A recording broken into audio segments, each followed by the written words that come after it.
sebut nampak je. Nanti kalau kita belajar ni kita macam kita cakap sorang-sorang tak apa. Kita nampak je huruf ekor kita jangan bunyikan E. Jangan yang E atau ekor kita dit. Nah, nampak je huruf I. Kita Alpha. Alpha. India. India. India.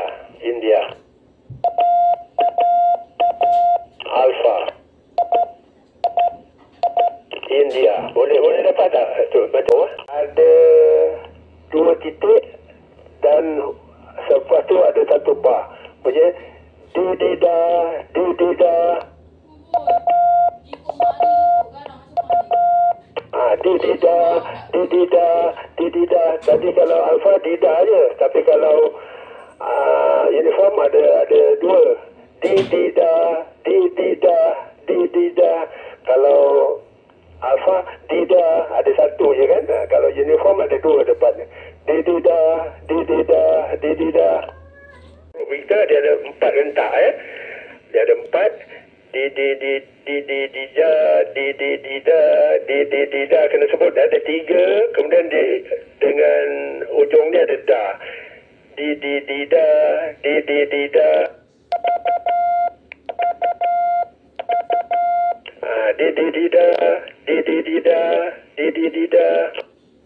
Kalau dan titik. Bunyi dia dida.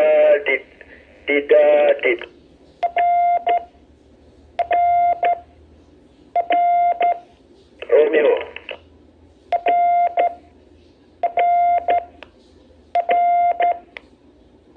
Nombor 3 dia ada 4 rentak. Nombor 3 dia da dan yang keempat dia dit. Bunyi didida dit. Bunyi dia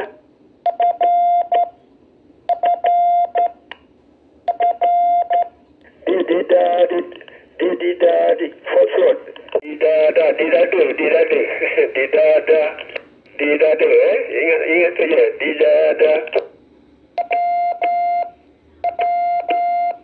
Didada. Didada. Whiskey.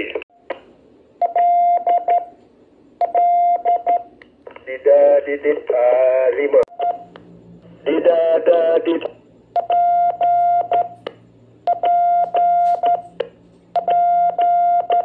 Okey.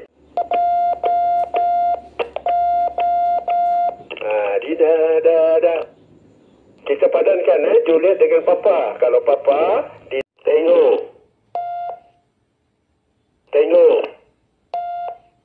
Tu tengok. Kalau da 2 ya. Da. Kalau tengok 1 da. Kalau 2 adalah mic. Da.